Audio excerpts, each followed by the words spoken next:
Today, we're about to attempt what Bugatti think is impossible. Can't do that in a garage. There's just a few places in the world with the right equipment and only a few people in the world with the right training to be able to do that. This is the $6 million Bugatti Persport that was crashed by Alex. After he got paid out from insurance, he brought the car back and then called me to see if I could repair it. Start getting your flights, mate. And last time I was here, I got all the damaged body panels off the car, the windscreen out, and all of the deployed airbags. Everyone who's got an Audi A3, you have a Bugatti in the airbag. On top of that, I completely stripped the interior out. But then I found more damage. Oh.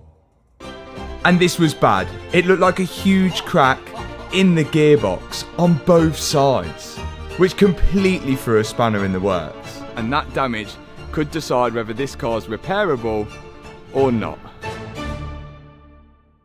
Now, one thing Bugatti didn't think we were able to do is separate the front end of the car from the rear. There's only 2 places in the world that can do it. And today, we need to make sure there's 3. In order for us to inspect this damage that's on the gearbox and even see if it's repairable, we've got to remove the engine. And to do so on a Bugatti, it means we have to separate the back end of the car from the front. And after our previous video went out, Matty Rimek, the CEO of Bugatti, mentioned it wasn't possible to do in a garage. But in a Chiron, there's so many electrical wires, piping, oil piping, water piping, fuel lines that connect from the monocoque to the rear section, and they have to split the car in half. You can't do that in a garage. There's just a few places in the world with the right equipment and only a few people in the world with the right training to be able to do that. And as we already know, Bugatti aren't going to sell us parts to rebuild this car, and they're not going to help us separate the car in half for sure. So I'm left with no choice but to give this a go myself. I don't have any special tools or special training, so if we manage to pull this off, it for sure will be a huge achievement.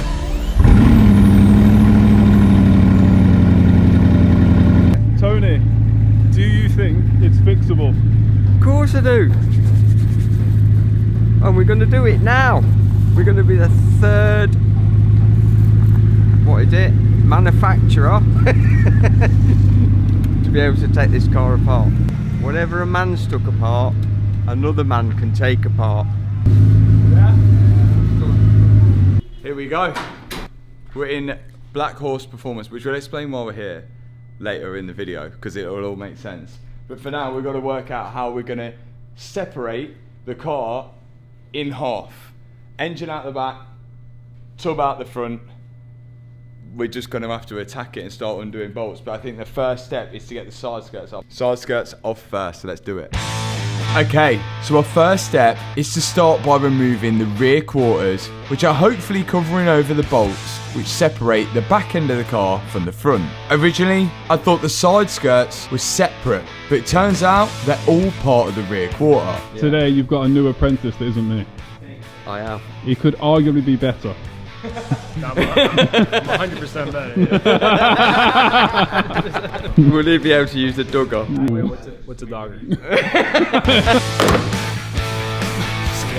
Once I've undone the bolts on the bottom of the side skirt, I started unclipping this bit of trim, which actually was clipped in the back and then double-sided sticky tape to the front. I then found out I didn't actually need to remove it. All I needed to do was take the door seal out, and it revealed more bolts that I needed to take out. I undid 2 bolts holding the carbon fibre piece in, but then it still didn't want to come out. Was that so you don't break it either? So I got Alex's cameraman to take a look at it instead. Gets in there.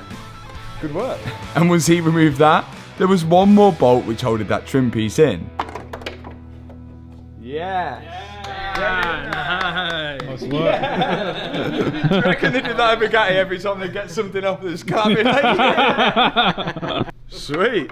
Tony, what do you think of the quality of the carbon fibre? Very good. Does it look like any other car brand that you've seen? No. Really, that good? It's good. I do think it is good. The idea is we've just taken bits off so we can get this quarter panel off. If Alex hadn't gone that fast, we wouldn't have to do this bit, really, would we? wasn't speeding at all. I wasn't going fast at all. We're not the police, you do know. Wow. That was it. Oh yeah. Once we got that panel off, we could start to see some of the bolts which are holding the rear end to the front, which is a good sign. But there's still plenty more to undo. We're flying. As we take off each panel, it revealed more and more bolts holding this rear quarter in. And unlike normal cars where they're usually panel bonded to the monocoque, this A-pillar and quarter is literally just bolted. And if you go on the inside of the car, you can access all the bolts there. I did one side and Alex is undoing the bolts on the other side. It's actually a pretty clever design.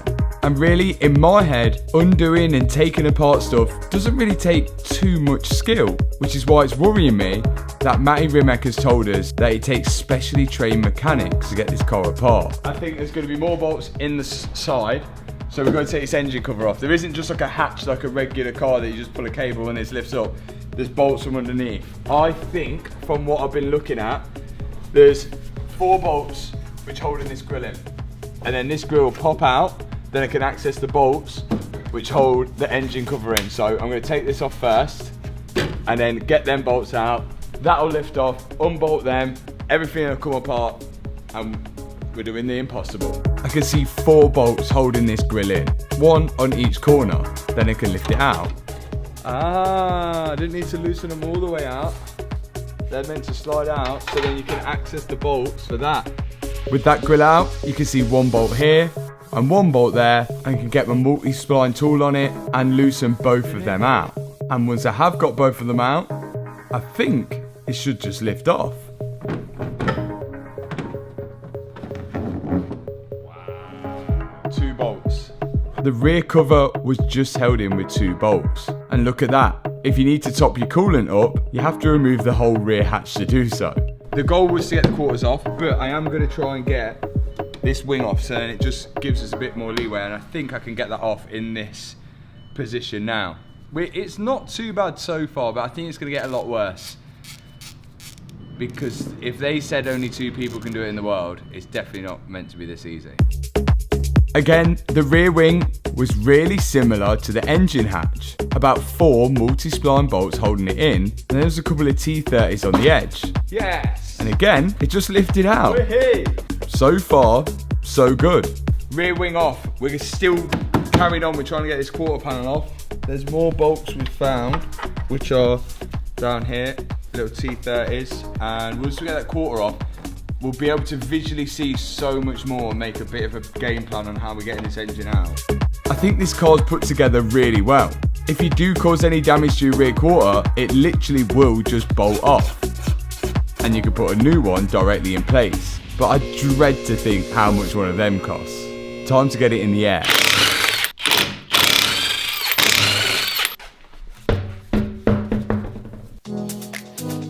The last few bolts for the rear quarter, I think, are in the wheel arch. So I'm removing the arch lining on the right hand side, and my dad is taking it out on the left hand side. And then we can take a look up inside this wheel arch to see if we can see any more bolts holding the quarter in. And there are the last couple of bolts. One at the top behind the light, and one on the side, and a final one which holds the quarter to the diffuser. That looks like it might come off. Just send it down and we'll take off a BUGATTI apart. I'm now going to pop the wheels back on so we can send the car down and push it forward off the 2-post ramp, which gives us way more room to get this quarter off. And if this comes off, it was easier than I first thought. Oh yeah! Make a good bed out of that. Bed? A bed? And look at that. The whole side of a Chiron completely off. It looks mental, that does. That looks absolutely sick. We're actually starting to see where the tub separates. Look, we've got multi-hex bolt there. One under here, just there. And there's going to be a load more underneath. We're slowly starting to see it now. And on the left-hand side of the car, exactly the same. Me and my dad lifted it off, and we've got to put it away in a safe place. And that is the whole rear end of the car and the side exposed. This thing looks mental like that. look at that, all exposed. Big W16, 1500 horsepower, hanging out the back like that. That was well cool. That was easier to take off than the interior was to take out. But we don't actually need to take the bumper off at the minute. I don't think we do. Whilst we're doing this in true Matt Armstrong fashion, we might as well upgrade stuff whilst we're there. So the exhaust, we're gonna take out because we're gonna do something crazy with the exhaust. So I think I want to get this off so we can access the exhaust when we get it out. I'm hoping this is going to be as easy as the quarter coming off. Could be harder. Let's see. Let's start getting this rear bumper off, and then we're really going to have to start looking at separating the car, which is going to be a bit crazy. Here we go. Again, with the bumper, everything just seems to make sense. Rather than undoing loads of bolts and taking parts off bit by bit, We're getting closer. it seems like the whole bumper, with the rear lights and the rear diffuser, all come off as one entire piece. And it did. Yeah, boy. Which made things way more easier. And to be honest, more enjoyable as well. That's why the diffuser can hold, when Alex stepped on the diffuser and then stood on the wing, that's why it can hold him, because that is It's a step. yeah, that's a full like carbon fibre structure. That's well strong. Cool, I like the way that come apart. Like, you didn't really have to undo many bolts. If you know the bolts you need to undo, you just undo them a bit, and because they're all cut out like this, like look, cut out, the whole thing would just slide off. So again, I've undone loads of bolts which I didn't need to, so I'm gonna put these ones back in. Je passe toutes les nuits. We're now getting steps closer to separating this car. The next thing, me and my dad are removing the air boxes because we think they're obstructing some of the bolts. Once we remove the air filters, there's more bolts inside the air box that we need to undo, and then we can lift it out. And even the air box is made out of complete carbon fibre. It's crazy to think how expensive these parts actually will be. Even the bolts holding them on look like they've come out of a Swiss watch, and you would never have seen them unless you were working on the car. But with them out, we can now lift the car in the air. Tony, underneath here is some critical damage. Yes. But we're not going to show you yet. You're going to have to wait and see. Okay. Yeah, can't see it yet. No looking. It looks like, again, we can see bolt there to separate, bolt there to separate, bolt there to separate. A total of 14 titanium bolts that the technicians are now fastening ensure that the front and rear sections are joined firmly together. So we know there's 14 titanium bolts to undo, and at the minute we can only spot about 8. So we've still got some work to do. But before we even get to starting undoing those bolts, we've got to start undoing the gearbox from the front of the car. And the front differential is up here, and the gearbox is here, and the differential is above this big thing, which is the battery. And we want to take that out because we probably should have disconnected that already. The battery is like one I've not seen before. It has 4 terminals, a positive on one side here, then the earth cable directly next to it. We've got to disconnect both of them, and then in front of that there's another positive terminal and another negative terminal, all of which are joined together. Once they're disconnected, there'll be 4 bolts holding the battery in. And it was really light. Look at that. With the battery out, we can now see the prop shaft, or drive shaft as the Americans call it. We've got to disconnect this from the gearbox because this is going to stay on the car whilst we separate the back off it. We have marked it just in case it was balanced, so we know that we can put it back in the exact same spot. And after that, there's more coolant lines which are running from the back of the car to the front, which we're also going to disconnect, as well as aircon lines. Okay, we're doing pretty good. Electrical connectors are disconnected, prop shaft is disconnected, coolant lines disconnected. We need to save as much fluid as we can. We need to know what fluid is coming out because Bugatti are not going to tell us. What's next are these. So we think we've got a hydraulic line here, and then another hydraulic line, I've lost it, here. So there's 2. Then there's 2 more hydraulic lines, one there and one there. And then 2 brake lines. So you've got 2 brake lines for right wheel, left wheel. Then you've got 2 hydraulic lines per wheel. 1 for that wheel, 1 for that wheel. So 4 hydraulic lines, and we think that's for the nose lift suspension. And then if you come back down here, this is all the mechanism which controls the nose lift, which goes up. We think, it's just a theory, might be wrong, but only Bugatti know, but that's the only thing I could see that why these lines will run from the back to the front out of a hydraulic unit. We think it's going to be central hydraulic fluid in it. We're going to capture the fluid anyway, just to make sure, because if it's anything special, we need to put it back in. So Alex is going to catch the fluid, and we're going to undo it and make sure every bit is catched. I got it. Let's go. So it's time to undo these hydraulic lines, which we think is for the nose lift. Wait, should we be wearing safety goggles? No? Yeah, you should be. You got healthcare? Oh, no. First one out, and there was nothing in the first one. We're good, we're good, what the hell, there's nothing there. So maybe it was just a return line, but the second one, there was a lot. And yet, it's green, so it's looking like it's central hydraulic fluid. But we're gonna capture as much as we can, just in case. After I took off the other hydraulic line, Alex caught the fluid out of that one, and he was pretty happy with his contraption. After that, I had to undo a brake line, and just above that, another hydraulic line. And my dad and Alex was catching all of the fluid. This is the thing, this build is not like any other that we've ever attempted before. And because of that, we're doing things in a way we never would have done. All this fluid we would have disposed of before. There is still this big electrical loom here, which goes into the car.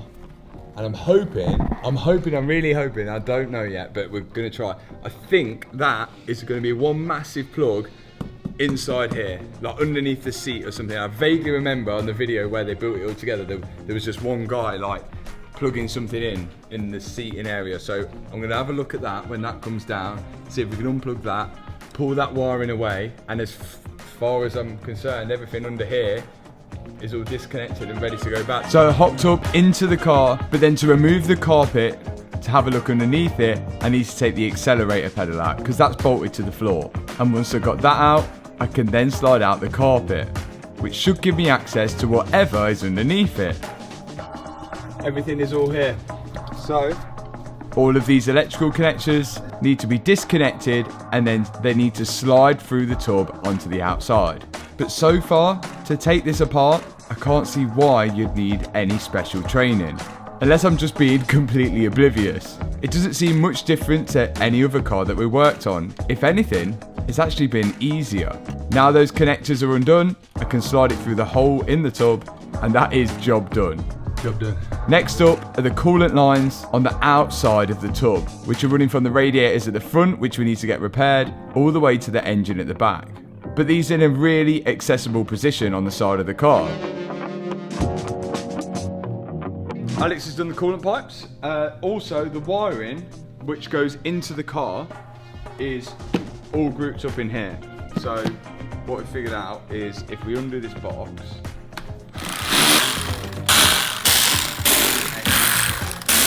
then inside this box is loads more wiring, but again, just on connectors. And one thing we did notice is that all the wires are white, which would have been a nightmare if this car was fire damaged or had any wiring damage. It would have been really hard to know without a wiring diagram where any of them go, with them all being the exact same colour.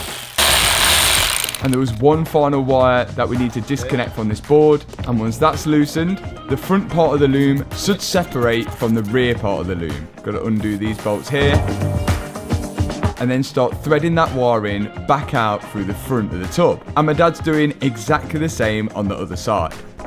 Wiring loom for the front goes that way. So that's all the wires which should run to the back now separated, which is good on this side. That's pretty good. Once we know how it comes apart, I think it's gonna be so much easier for us to put it back together, because we know what we've taken off, what we don't need to take apart, what we don't need to take off. Like, a lot of the stuff we're kind of just figuring out at the minute. But yeah, I think we're good. I think that's all the loom out. Just the last final bits, and this coolant bottle there, which I think you've got the massive coolant bottle for the engine, and then a separate cooling bottle for all the cooling for the turbos. It's a separate thing. I've got to get this out of the way because one, there's a bolt which is behind that, which is holding the rear frame to the actual monocoque behind it, but also there's a bunch of hoses and stuff which I need to get to behind it. So I'm just going to take these two bolts out and this should lift out. Okay, very expensive bottle. Go over there. Look at that little weapon down there. That bolt there is the one holding it to the front.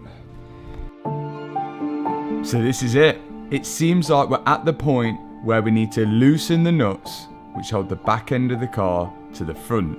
We actually might be able to do this. First step, we're going to do all the bolts underneath and then we're going to do all the ones on the top. All this special tooling that BUGATTI use, we of course don't have it. So we're going to have to compromise. So up the car goes and we're going to loosen everything underneath.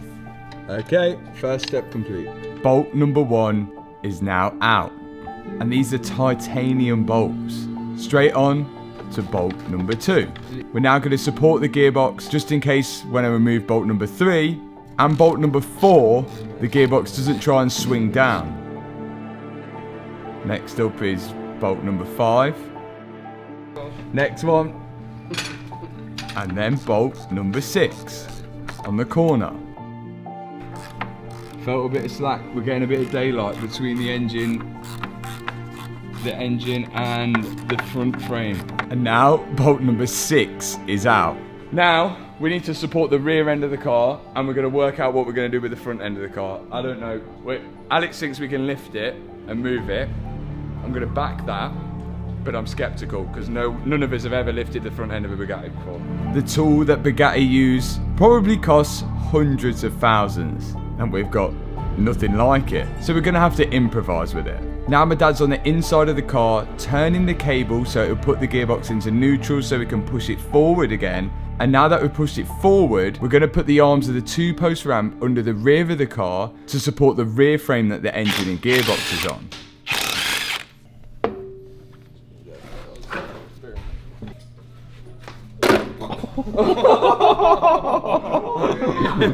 So this cable, which is used for emergencies to put the car in neutral, you pull it. I've disconnected it from here, but it looks like it's too big to fit through that hole, which is a shame. So really we've got to disconnect it from the gearbox. We can't do that now because we'll have to put the car in the air again.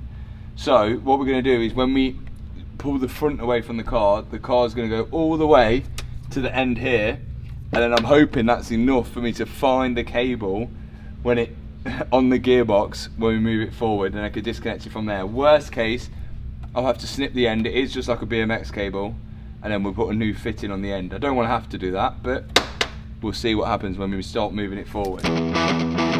So close now. With all the bolts being loosened underneath the car, it's time to take out the nuts and bolts holding the rear frame to the front of the car, which are on the outside. And now I'm undoing bolt number 8, I think. 6. And again, the same on the other side. And Alex is doing a few as well. Remember, there's 14 bolts which hold the back to the front, and we're hoping we've disconnected everything else which holds it. It wasn't long until I took the final bolt out. I'm going to slide a little bit of wood with some wheels underneath the tub and hope that can support the weight of it when we start pushing it away from the back. Where did you get that from? There you go, we got one. And on the other side, we use the wheels which come off the bin. It looks like we did miss a few pipes out, which were the fuel lines, as I thought the fuel tank come with the rear frame, but clearly it doesn't, and that stays in the front monocoque. So all the fuel lines have got to be disconnected, which we did. 3, 2, 1.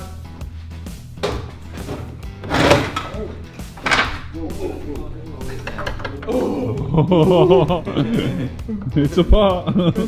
Is it 3 places in the world now? And that's it. The front of the car was actually separating from the rear. My dad's now disconnecting that cable which ran from inside of the car to the gearbox, which now allows us to move the front of the car even further forward. The unit door's got to go up, and eventually we've moved it further enough forward that we was at the point we were all clear of the engine and gearbox. Yeah, that should swing now. Bro, the fact that this is on garbage can bins. Yeah, it's literally on bin wheels. Just think the money that we could have saved Bugatti.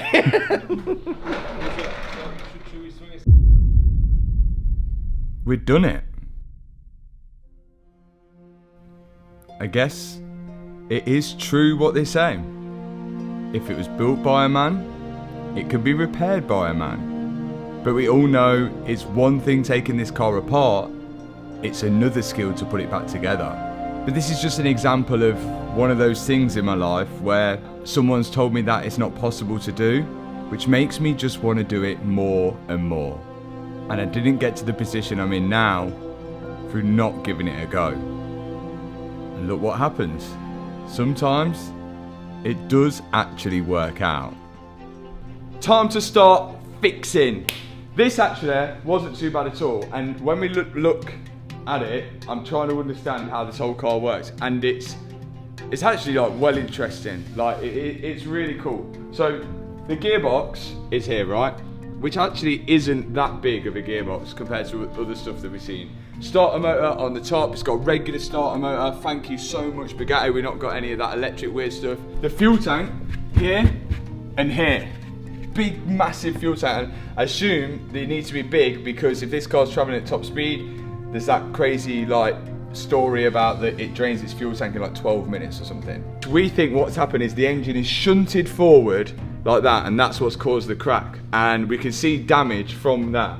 So perfect example is this pipe here, this coolant pipe has been squashed because the engine's gone forward into that. There's a little bit of damage to the tub there. Like Bugatti will be replacing the tub because of that. That's, in my opinion, not gonna cause any harm to anyone or anything. See here the dent from the engine coming forward like that. This tank is not a fuel tank. It actually looks like a tank for all the hydraulics of the gearbox, and that's how the gearbox selects its gear. All these hydraulics, all hydraulic pressure to use to shift. What we're worried about is to get to this damage, which I'll show you in a minute. It looks like we're gonna have to take this gearbox away from the car. You have to disconnect it, and what I'm really worried about is if we undo these hydraulic lines and then when we put it back together there's air in the system and there's probably a weird bleed procedure which you need a Bugatti computer for, which we obviously don't have. So we've got to either work out a way of disconnecting the gearbox and leaving the hydraulic lines connected, or we just send it and disconnect the hydraulic lines and hope when we connect it back up and fill the hydraulic fluid back up it will still all work as usual. Let's take a look at the damage. You can see it now. Am I allowed? Yeah. That's holding the whole engine up, innit? Look at those two mounts there and there. And on the other side, it's the same story. But don't you think that this part actually will come off? Look, these massive bolts. And there was bolts on the other side as well. That could be a really good design. If that comes off, that's Yeah. a really good design that does come off like that. Yeah, because then it's a completely separate part and it's not the engine block. Let's hope that that piece does come off separately. It actually bolts onto the engine mounts and supports the whole engine. But rather than the engine mounts breaking, the actual cast aluminium is broke. And it looks like if we're going to try and remove that part, we're going to have to separate the gearbox from the engine. First step, taking off this starter motor. O2M 911 024B. Exactly the same part number. That starts up a Passat and that starts up a W16 engine. What a starter motor that is. I bet they never go. Oh no. Okay, right, we're gonna get the starter motor off. First thing, let's get the power wire off without breaking it, because we wouldn't want to have to replace it, will we? Because we can't get one of these. Right, power wire off. This car's going under a pretty serious repair, and as long as we put the car back together well, there's no way anyone should know it was in this state. Removed a starter motor from a Bugatti Chiron. The only way they would know is if they put the VIN number into Car Vertical, and if they did that, it would show them a full report of the car. It would tell them whether it's ever been stolen, whether it's ever been exported or imported, whether it's had any mileage fraud, and of course, whether it's ever been in an accident, just like this one. On top of that, I can see when the ownerships got changed, and even when this car was registered as damaged. She's naked. Right now, I'm having to undo these oil lines. There's no way around it. But I don't think these are the high pressure ones. These oil lines are literally just to lubricate the gearbox. Right, let's get this oil out. This is not the hydraulic stuff, so we're okay. Is that from a soap dispenser? Yeah. It works, it ain't stupid. It's actually working. And of course, I'm trying to save every last drop of oil, just in case we can't find the correct oil to put back in it. The soap dispenser seems to be doing just fine, getting out all the last little drops of oil. We are being forced to drain this tank. This pipe here goes to the gearbox, and it doesn't look like we're going to be able to take the gearbox off with that pipe connected. The other big hydraulic pipes here, with pressure in, we might get away with, we might. But let's drain this fluid out. We ain't gonna regret this, because this could be the difference between having a Bugatti which drives and not drives at the end. Another thing Car Vertical might do is if the car was involved in an accident, it's likely to show you photos of when the car was auctioned off at the car crash auction site. Just like this one. All the oil's drained, the lines are off, apart from the hydraulic lines which we think have got pressure on, which are going down and into the box there, and all the solenoids. We're going to try and keep them on just in case. But remember now, before we start undoing these bolts to take the gearbox away from the car, to check your car out on Car Vertical with the link in the description box below, and use the discount code which is on screen to get discount on that check. Now we send the car up, see if there's any bolts underneath we need to take out to take the gearbox out, because everything else, once this car is down and that gearbox comes off, we won't be able to raise it in the air again, especially with those lines connected. So let's make sure we're doing the right thing. Send it up, see if there's any bolts. So these are the lines that we've kept on the gearbox, and we're hoping to keep them on. They come out of actuators on top of this oil tank and run down along the side and then go to the solenoids on the box. And we think they're going to be under pressure, so we don't really want to mess with them. This is the damaged part, right? But we've got to commit to taking everything off, like these wires here. The wastegates for the turbo, it's easier to see on this side, but the wastegate for the turbo, which we think might be damaged, goes through and into that casing. So we need to make sure that that is, you can detach the end of the wastegate by a little 10mm rub, and it should come off the end of the wastegate. Like the wastegate's like that, and then the electronic section at the part there, which will push it in and out, is on this side. There's just one bolt holding it here, and we should be able to slide it off there, which is attached to this. You can see just here the little 8mm bolt that I've got to undo to get the electrical section off that wastegate. On top of that, I've got to start undoing the bolts which are holding the engine to the gearbox. I've found out I can just twist the wastegate to get better access to that 8mm, which is going to help a lot. I've managed to get to it pretty easy on this side, but the other side's going to be a little bit of a challenge. But me and my dad eventually managed to undo all the bolts underneath holding the gearbox to the engine and those wastegate bolts. And now we're bringing the engine down to do the remaining bolts, which we can see on the top. Final bolt is out, and we should be able to separate the gearbox on the engine. And now we can find out whether that damaged part will unbolt separate there. Yeah, the theory worked. And it's looking pretty good. The flywheel's in the centre, but the bolts around the outside look like they'll release that damaged cast aluminium part.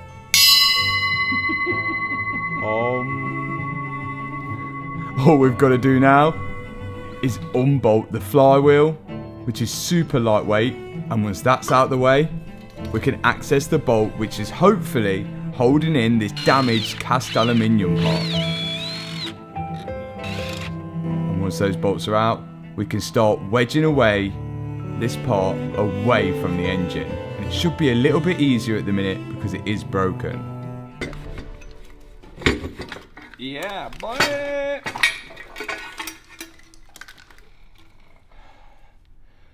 All of that for this. That's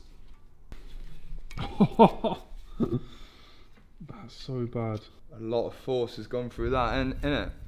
But that's the weak point, innit? Like that. Like this is strong, and then as soon as it's made little wings off the side, it's just gone snap straight off. Okay, we've still got the rest to get off.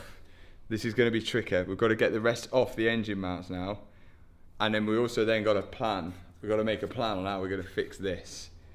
Because after we do this, the whole car can go back together. Where did the music go? Now we just need to get off the remaining part of that broken aluminium piece. You can see it's resting actually on the engine mounts. So now I'm undoing the 2 bolts which hold it to each engine mount. There's one out, and here's the next one. And the only thing holding it in now is the wastegate. But eventually, it come loose. Yeah! It's off. The wastegate actually looks okay. Originally, I thought this might be bent because all the weight of the engine went onto it. But it looks like it survived it. Someone told us that that wastegate has to be in the exact position going on there, else it's not going to work. But it's got, look, it's got that slinky on. It's got 2 slinkies, so it actually doesn't matter. Look, it's got loads of play. And as long as it twists, that's just opening and closing the wastegate. So it doesn't, if you're a mil out, it's really not going to matter at all because all it needs to do is twist. I could be up here. I could literally be up there, and that's still going to twist. All the electronic wastegate does is this is plugged in. When you let off the throttle and it's got that excess boost, this will just twist to open and close the wastegate electronically. The annoying thing, it just sits in that mount, which is here. And you can see it's just broken clean off. But there is a chance we might be able to get it repaired. The next step is getting the other side off, which is broken in the exact same way. Yeah, boy! And there it is, the last remaining piece. Oh yeah, that's crazy that the whole weight of the engine is on that platform. And this part here is the whole reason we've had to strip this whole entire car to pieces. Let's just hope we can get it repaired. Or even made. Look at that. Look at that. There's good news and bad news of all of this. We got good news is that we've now took off the last part of the car that's broken. It looks like this. We still have little things to fix. We've still got the chassis legs at the front. We've still got the carbon fibre damage at the front there. We've got the interior to go in. We've got the whole back of the car to sort out. But everything from now on means we're putting back together and we're fixing without parts from Bugatti. And we've already done and accomplished what we were told couldn't be done, which is give us confidence. Maybe it's false confidence, but I don't know. We will still proceed from here. The next step is to try and get that fixed, because as soon as that's fixed, we can start building up the rest of this back up. Once that's built back up, we can attach it back to that. Once that's attached back to that, the interior should be trimmed and done, and all the airbags from the Audi A3s, the DB11s, can go back in. The interior can go back in. Then we can pay our attention to the front, and we can work out what we're going to do with this. And that is the reason why we're here at Black Horse Automotive, because these guys can actually 3D scan and make parts from scratch, which we're hoping they'll be able to scan a Bugatti Per Sport and section in this part here. Again, all of this at the minute is all easier said than done, but we're not going to stop. We literally don't have any other choice. We've done well. The challenge has only just begun. Yeah, we only just started. And if you're excited for the next video, like I am, subscribe the subscribe button, like the like button, and share that share button. Thanks so much for watching this video, and I will see you in the next video. Peace out. Do you want me to go there and you to come here? There's no way that's going to happen in it. Yeah, we've got to think fast. Alright, yeah. Which way are you going? We got about 15 seconds to Which go. way are you going? Okay. That side. Yeah, right yeah. I there. think I'm gonna go to that side. Yeah. All right. 3, Okay. 2, 1, go. like a drug that I just can't deny.